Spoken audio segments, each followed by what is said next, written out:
Assalamualaikum warahmatullahi wabarakatuh. Alhamdulillahi bi ni'matihi tatimmus shalihat.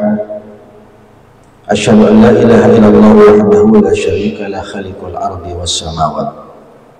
Wa asyhadu anna Muhammadan abduhu wa rasuluhu khassahu rabbuhu bi asmal akhlaq wa ajmal sifat. Allahumma shalli wa sallim wa barik ala sayyidina Muhammad sayyidis sadati wa ala alihi wa ashabihi zul fadail wal karamati, amma ba'd. Kaum muslimin rahimakumullah, jamaah salat subuh yang dirahmati Allah, kembali kita memanjatkan puji syukur kita hanya kepada Allah subhanahu wa ta'ala dengan segala rahmat anugerah barokah Allah yang senantiasa menyertai hidup dan kehidupan kita. Dan kita tidak lupa pula untuk menghaturkan salawat dan salam atas baginda kita Nabi besar Muhammad sallallahu alaihi wasallam yang senantiasa membimbing kita pada jalan kebaikan dan kebenaran. Di kesempatan subuh kali ini kita melanjutkan pengajian tafsir Al-Quran masuk pada ayat yang ke-39, 38, 39 dan 40. A'udzu billahi minasyaitonir rajim. Bismillahirrahmanirrahim.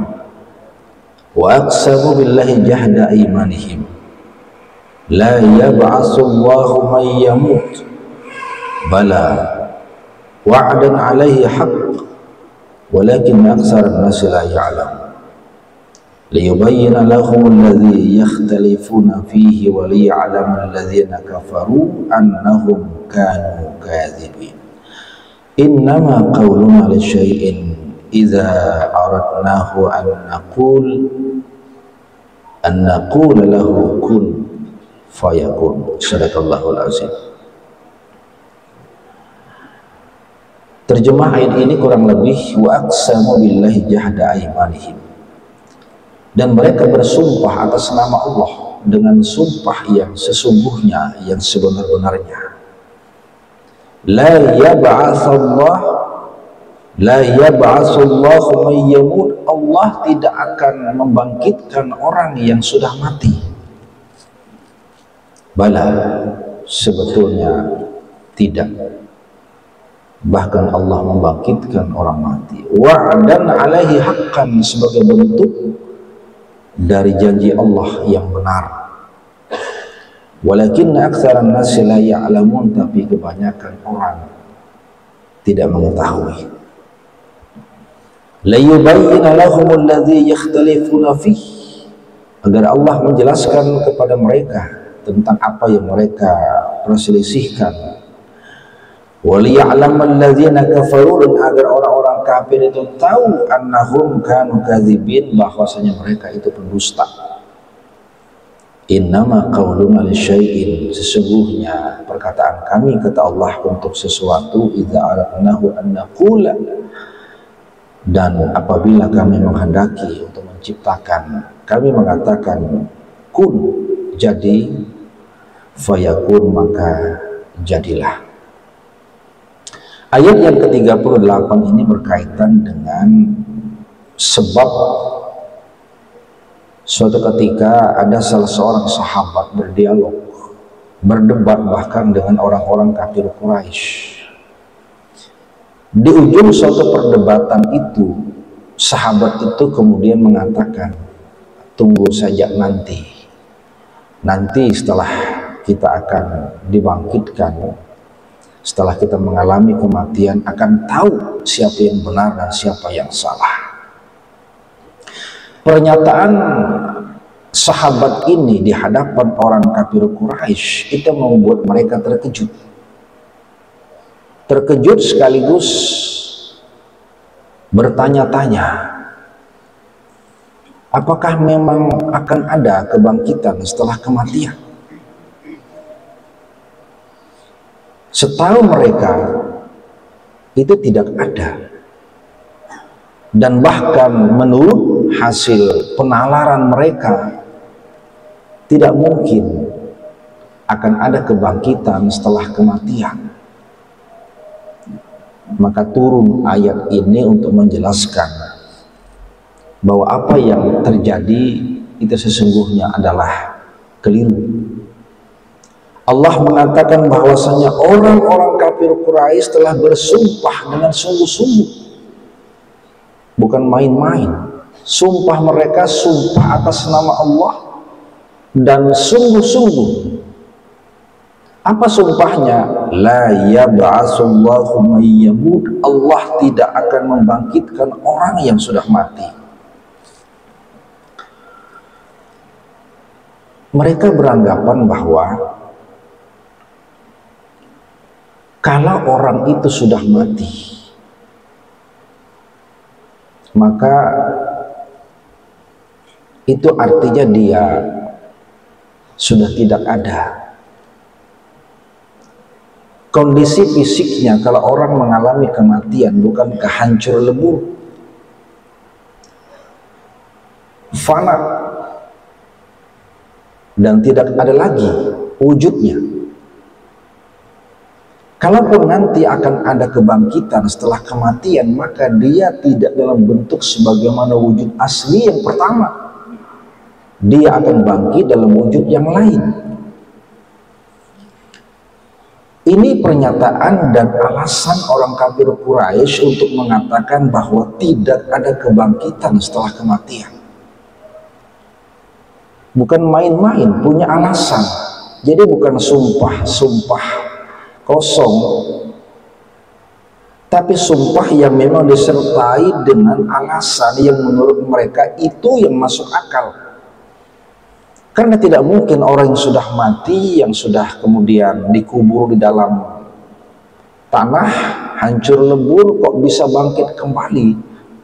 Rasanya, kata mereka, tidak masuk akal, batil. Yang kedua, kalau misalkan orang itu sudah mati dan kemudian tidak mungkin lagi bangkit dalam kematiannya itu, dan itu artinya adalah sebuah keyakinan yang batal, maka apa yang selama ini didakwahkan Rasul tentang hari kebangkitan itu pun akan batil. Jadi hebatnya orang kafir Quraisy itu ketika mendebat itu ada alasan yang kuat. Bukan semata-mata menolak kenabian karena memang tidak senang, tapi menolak adanya nabi dan kenabian atau risalah yang dia bawa itu karena memang ada alasan dibalik apa yang dia pahami tentang itu. Rasulullah mengajarkan tentang adanya hari kebangkitan. Tapi bagaimana mungkin ada hari kebangkitan karena manusia itu kalau sudah mati ya mati. Wassalam, tidak ada cerita. Jadi dua alasan itu yang memperkuat kenapa mereka bersumpah la yab'atsullahu may yamut. Tidak mungkin Allah itu akan membangkitkan orang yang sudah mati, yang dikubur dalam kondisi yang hancur lebur. Jamaah rahimakumullah, persoalan yang paling penting, yang paling utama memang di dalam pemikiran orang kafir Quraisy adalah soal kebangkitan. Rasulullah itu mendakwahkan, memberikan pengajaran kepada mereka tentang tauhid, adanya Allah, tentang kebenaran kerasulan atau kenabian,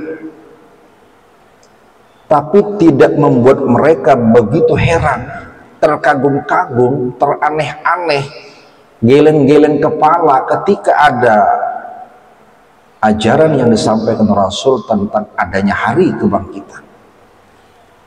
Maka soal adanya hari kebangkitan merupakan soal besar bagi mereka karena itu merupakan hal yang mustahil.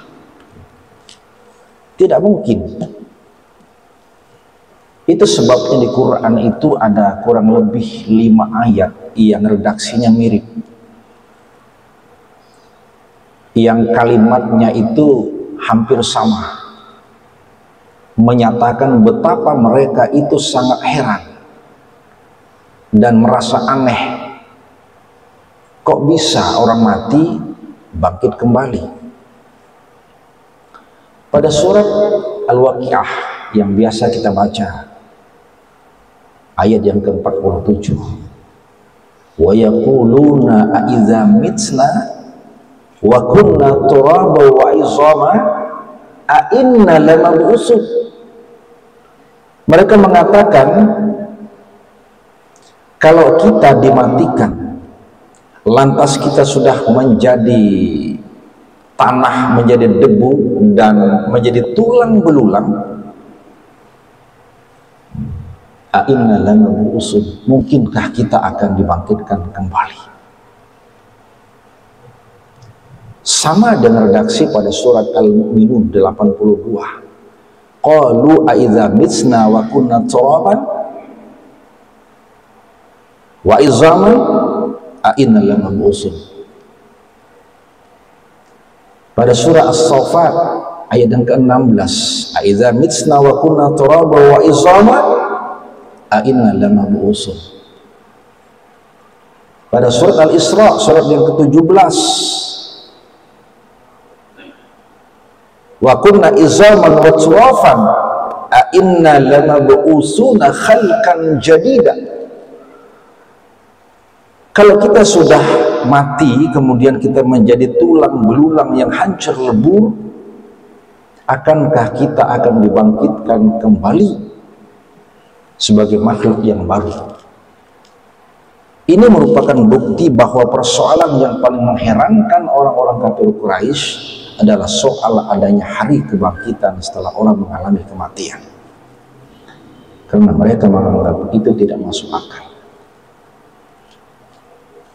Jadi kalau ada sekarang perkembangan pemikiran yang dianggap mungkin nyeleneh, menyimpang, yang menyatakan tidak ada kebangkitan setelah kematian, berarti mengulang sejarah pemikiran masa lalu orang-orang kafir Quraisy. Bahkan sebahagian kalangan Mu'tazilah, kalaupun mereka beranggapan ada kebangkitan setelah kematian, tapi apa yang mereka sebut sebagai azab kubur, itu mereka ragukan keberadaannya. Karena menurut mereka hampir semua hadis yang berbicara tentang adanya azab kubur, itulah hadis yang kualitasnya lemah, sehingga mereka mengatakan ragu dengan adanya azab kubur. Bahwa akan ada kebangkitan pada setelah orang mengalami kematian, yakin, tapi mereka ragu dengan adanya azab kubur. Ini Mu'tazilah. Tapi Imam Hambali mengatakan sedaib-daibnya hadis, selemah-lemahnya hadis, hadis jua, kecuali hadis palsu, hadis maudhu. Maka dalam sistematika hukum, istinbat hukumnya Imam Ahmad bin Hambal, hadis lemah tetap bisa dijadikan argumen hatta untuk persoalan keimanan sekalipun. Jamaah rahimakumullah, itu yang menjadi alasan kenapa orang-orang kafir Quraisy itu menyatakan dan bersumpah bahkan tidak ada kebangkitan setelah kematian.